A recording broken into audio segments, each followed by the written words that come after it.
Halo semua, apa kabar? Gue harap kalian baik-baik aja. Jadi pada kesempatan kali ini gue pengen diskusi sedikit mengenai saham yang pasti diketahui semua orang dan belakangan sering dikomplain karena harganya turun terus, yaitu Unilever. Yaudah yuk kita mulai aja.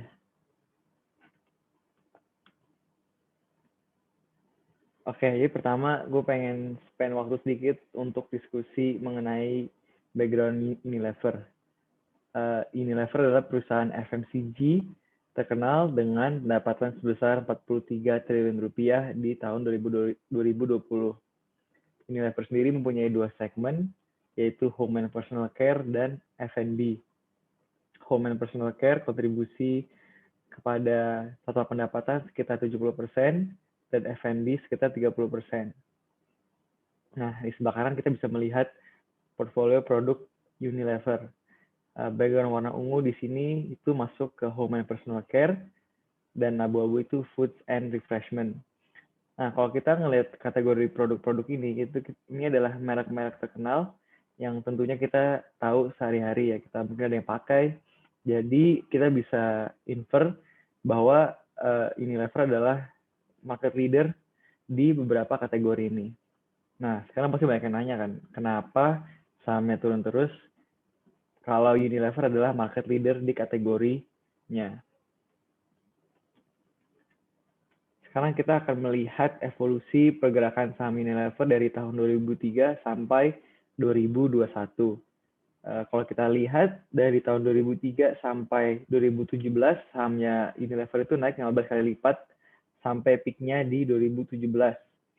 Tapi sayangnya setelah itu turun terus 50% sampai sekarang di 5 ribuan. Jadi kita bisa membagi ini dalam dua periode ya, periode uptrend dan periode downtrend dari 2017 sampai 2021. Nah, sekarang gue akan mencoba membahas alasan kenapa saham Unilever turun terus sejak peaknya di 2017. Kita akan melihat dari dua sisi ya, sisi bandar sama sisi fundamental. Just kidding. Gue bercanda, gue gak percaya sama bandarmologi, jadi gue gak akan diskusi itu. Dan di sini gue pengen membahas lebih dalam sisi fundamentalnya. Apakah benar-benar bagus gitu. Banyak investor mengira bahwa Unilever adalah market leader ya. Jadi otomatis fundamentalnya bagus, dan karena sahamnya turun jadi banyak yang menyalahkan bursa dan bandar. Gitu. Jadi padahal bandar itu nggak ada dan hanya imajinasi.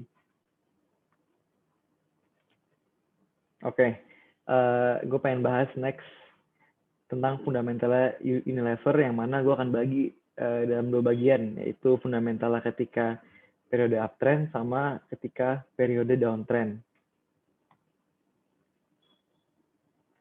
Nah, di sini gue taruh screenshot ya untuk metrik-metrik yang bisa kita analisa untuk fundamentalnya Unilever. Di sini ada 4 metrik, yaitu pendapatan, revenue, profitability margin, dividen per share, atau jumlah dividen per lembar yang investor dapat, dan return on capital.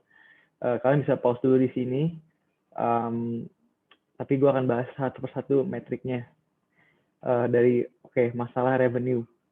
Kita lihat dari tahun 2002 sampai 2017 itu revenue mostly tumbuh double digit per tahun, tapi mulai turun pertumbuhannya di tahun 2015 menjadi single digit.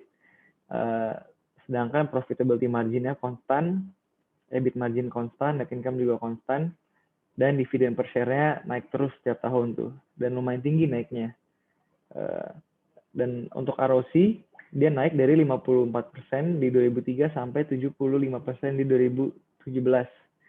Jadi revenue growth-nya oke, profitability margin constant, dividen per share naik drastis, dan return on capital is also growing. Nah, di bawah ini gue pengen analisa fundamentalnya dalam segi downtrend ya. 4 metriknya sama. Dari segi revenue justru cuma tumbuh low single digit ya, 1-2% every year. profitability margin stays constant, ya, EBIT and net income stays the same, the margin. Dividen per share-nya justru mulai turun nih dari 2018 sampai 2020. And this is not good ya, because sebagai investor, kalau perusahaan udah mulai cut dividen itu udah harus was-was lah. Terus return on capital juga turun ya, dari 75% di 2017 sampai 65% di 2020.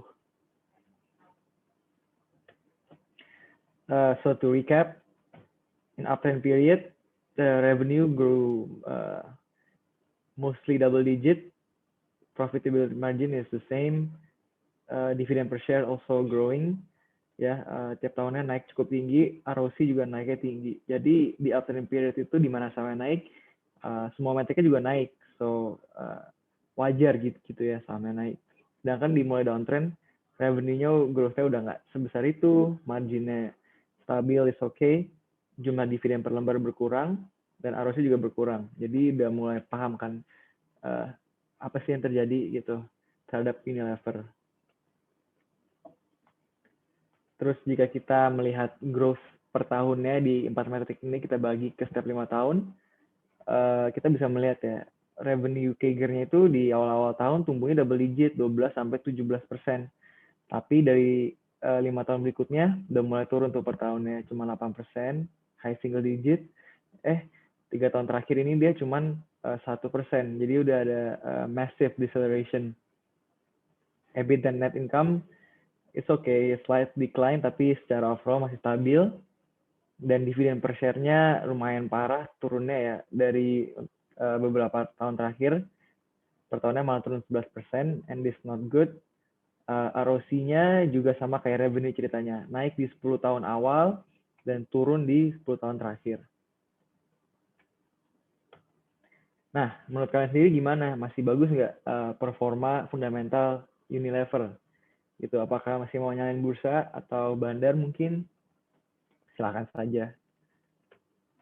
Di sini gue coba melakukan discounted cash flow valuation, revenue-nya, asumsinya itu stay constant at 3% CAGR, EBITDA margin also at 24%, sama dengan historical value, discount rate 8%, dan EV/EBITDA multiple of 12.5 ya.